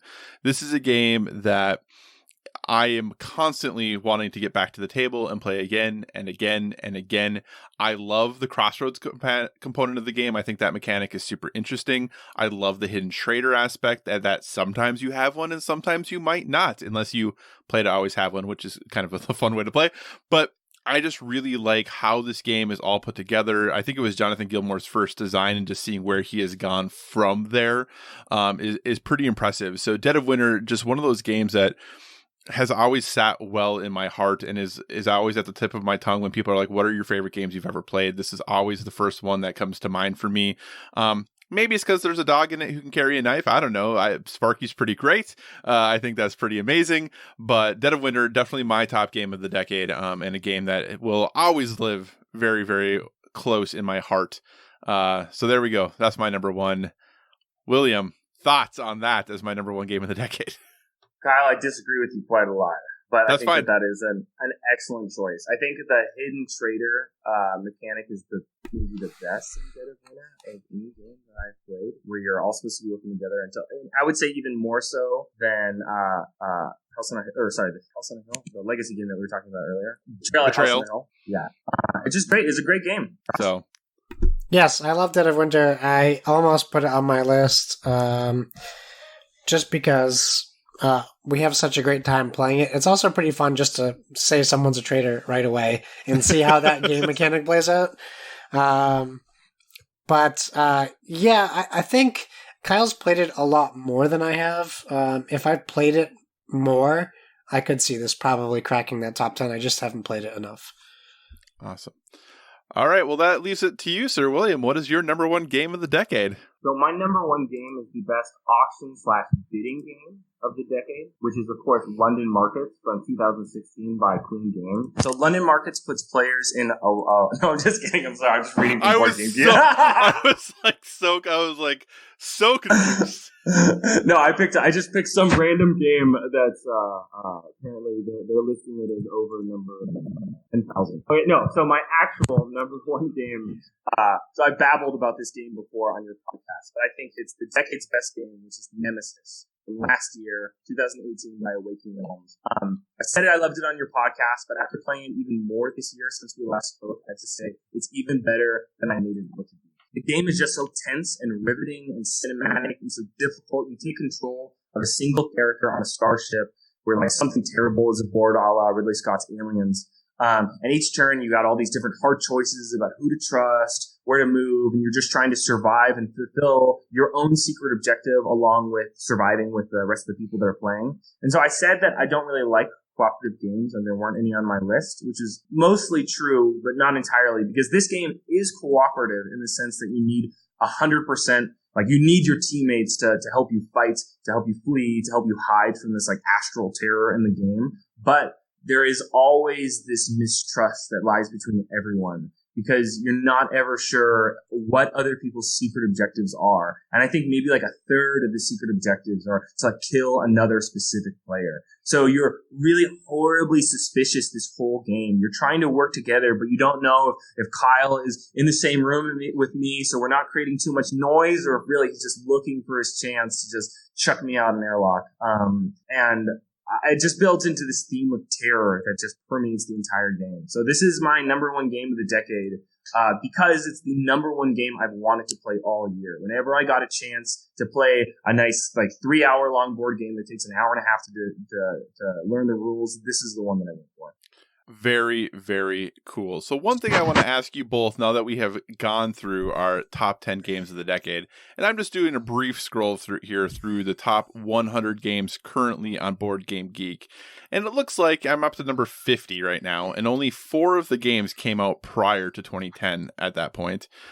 Do we think games are just that much better in the last 10 years than they were the previous 10 years, because when you look at rankings and everything else and people talking about the best games, it seems like, pre-2000 is basically gone at this point. There's a few games that hang out there, but even pre-2010, a lot of those games are starting to kind of diminish in popularity. Is it a recency thing, or are games just that much better? I think there's a type of survivorship bias that we're seeing, which is that there is just so many new games. I wonder if we just compare the sheer amount of new games that came out from 2010 to 2019 versus the decade prior, and just the chances are you're going to get a lot of gems in the rough with just that large amount of number. I just think that what we're seeing is that there's so many good games now because there's so many games and so many people that are looking at designing games, and instead of doing it as like a pastime, see it as like a viable job. Josh, any thoughts? I agree with that. I think games do more now. That's another big thing, is that people feel the ability to be more creative, maybe, or to take risks because there's so much of a volume of games coming out. You're seeing games that would never have been released because, whatever the case, whatever company is putting out games, they don't want to 10, 15 years ago. Maybe they don't want to put so much money into their board game market, or they don't see it as, it's definitely not the market it is now, just sheer volume, like dollar amount. It's insane how much money is spent on board games, from us, consumer, to manufacturing, to publishing. Like, there's so much more eyes on it, I guess. I would compare it to like maybe what happened with the comic book boom. Well, it's really like the spike, because comic books went up and down in our generation. We've seen it at its highest and its lowest. So I just think it can be similar to that as well. Awesome. So before we wrap things up, any honorable mentions you want to shout out? I know, William, you said you cut your list at 10 pretty easy. What were those last two games that you got rid of? Well, so the honorable mentions that I want to mention are stuff that we didn't bring up at all. So no one picked Terraforming Mars, right? Right. Correct. And no one picked Scythe. Picked Scythe. Scythe would have been like number 12 for me. Yeah, we skipped both of those games entirely. So I thought that you guys were going to have one of those games pretty high up on your list. And I thought about why I wasn't going to include them. Why didn't you guys include those? Those are like... at least if you look on Board Game Geek, those are toward the top. Yeah, for me, and I shared this with Josh, my 11 and my 12, Pathfinder the Adventure Card Game was my 11, and Scythe was my 12. And either one of those, or both of those, easily could have cycled in for my 9 and 10.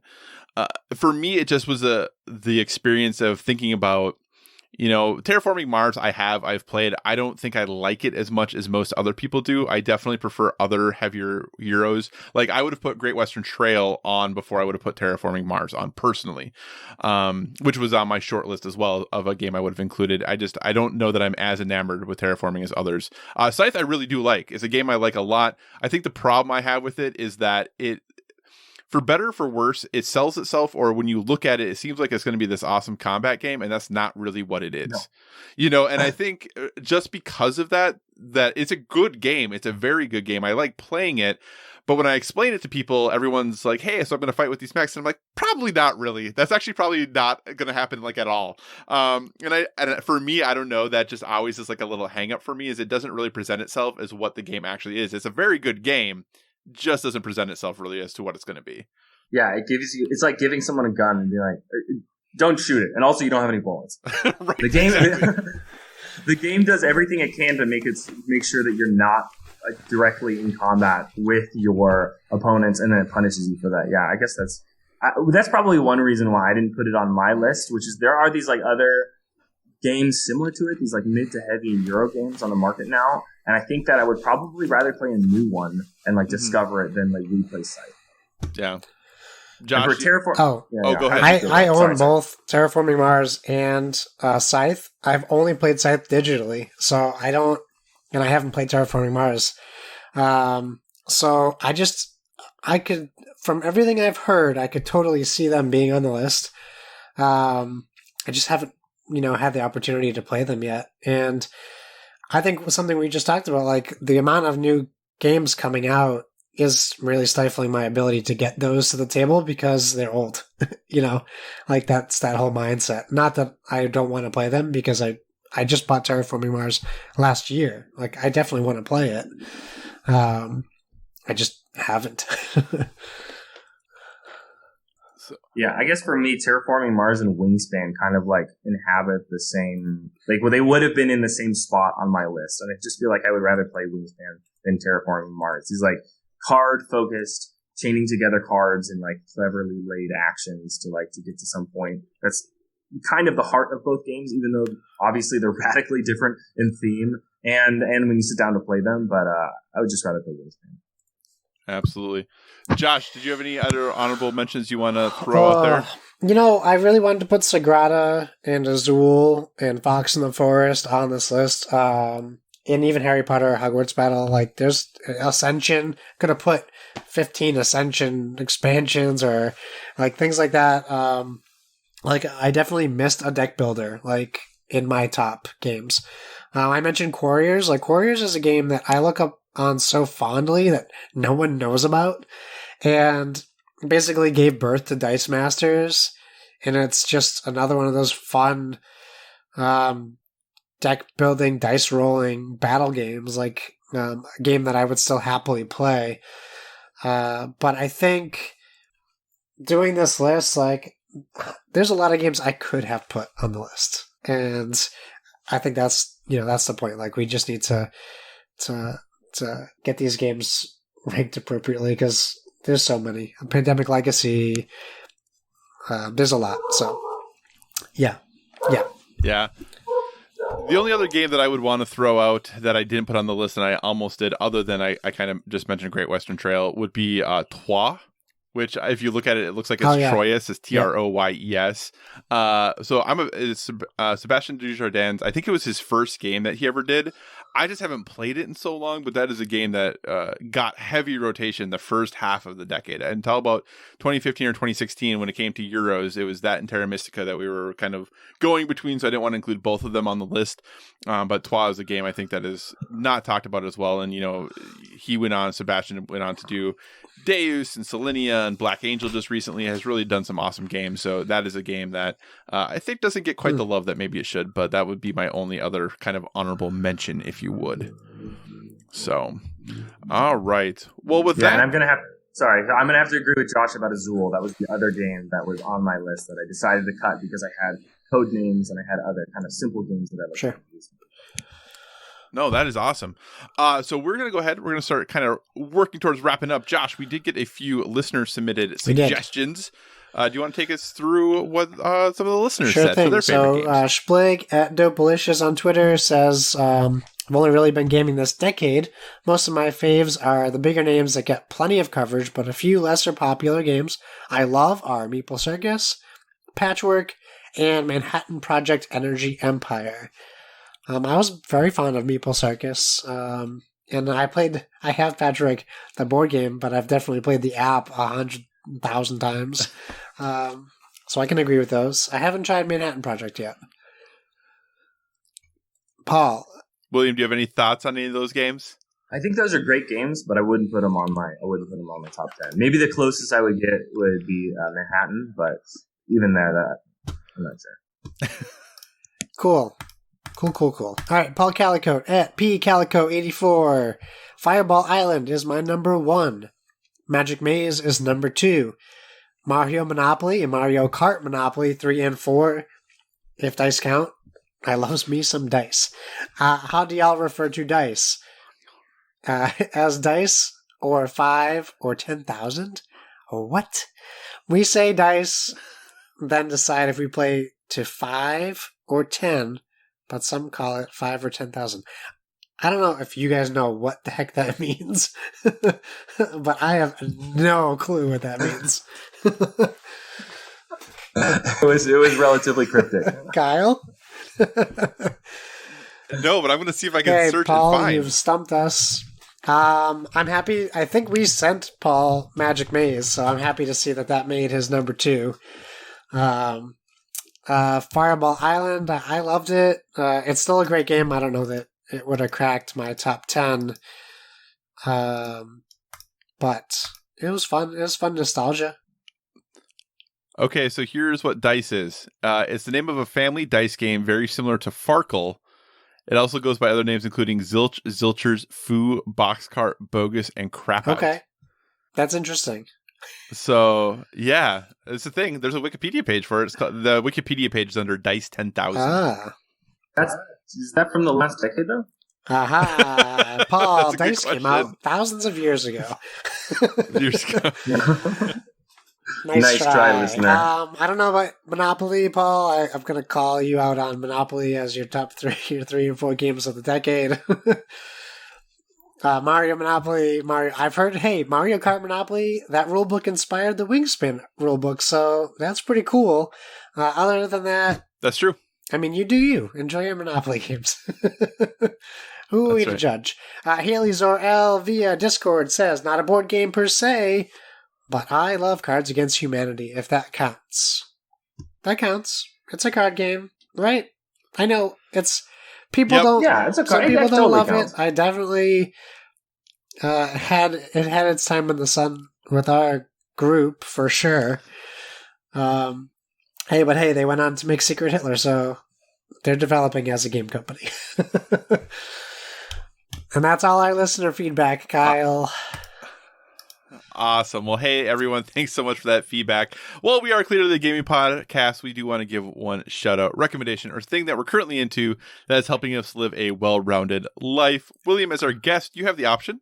You can go first with your recommendation, or you can have us go first so you can think of one if you haven't yet. No, I'm going to go first. So I think my recommendation would be, most of your listeners, I'm sure, just like we all have shelves of board games, including some of the board games that are good, but we don't play that often, and certainly some board games that if you fast forward through the rest of your life, you're never going to play that board game again. I think that, especially during this Christmas season time, we should take some of our board games and give them away. Often when I review board games with my friends, I give them an option if they'd like to take it home. Obviously, I'm getting these board games without paying for them, so it's easier for me. But I think you can just spread the love of board games around by doing something simple, which is give some away.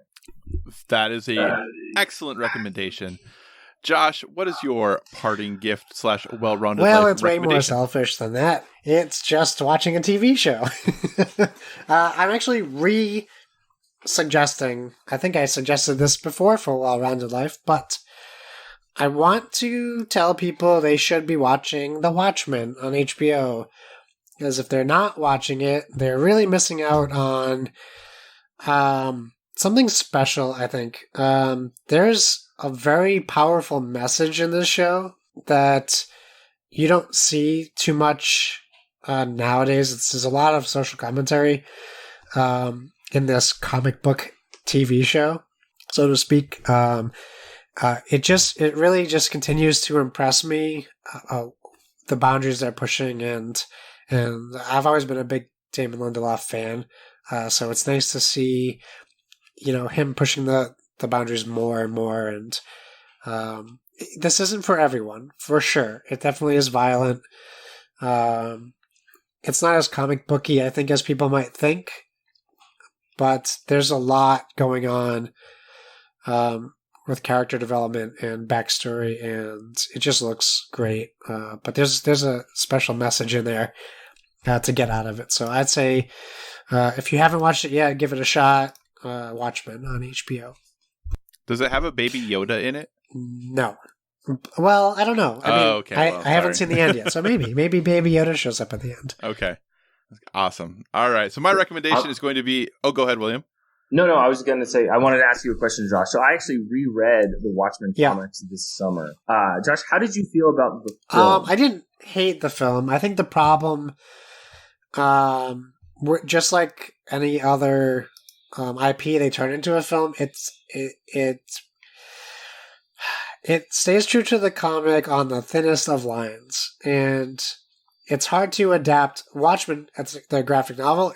A TV show nowadays is a better format to tackle the graphic novel.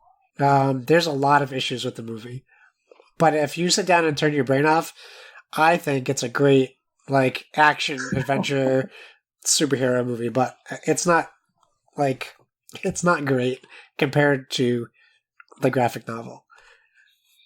And we right. we all know what Alan Moore thinks of the TV show now too. So there's definitely some differences between this TV series and the original as well. All right. My recommendation is just a movie that has been getting a pretty positive buzz out there, but I also really enjoyed it, and that is Knives Out, the new picture from Rian Johnson. I know some folks are not a huge Rian Johnson fan currently because of his, last movie, that Star Wars movie, which I enjoyed, but I know others did not. But I just think I enjoy Rian Johnson as a filmmaker. I think he really has a cool way that he frames and does his filming, and I think Knives Out is a really awesome movie, especially if you're into whodunit type films. It does a great job with that genre, and it's a lot of fun.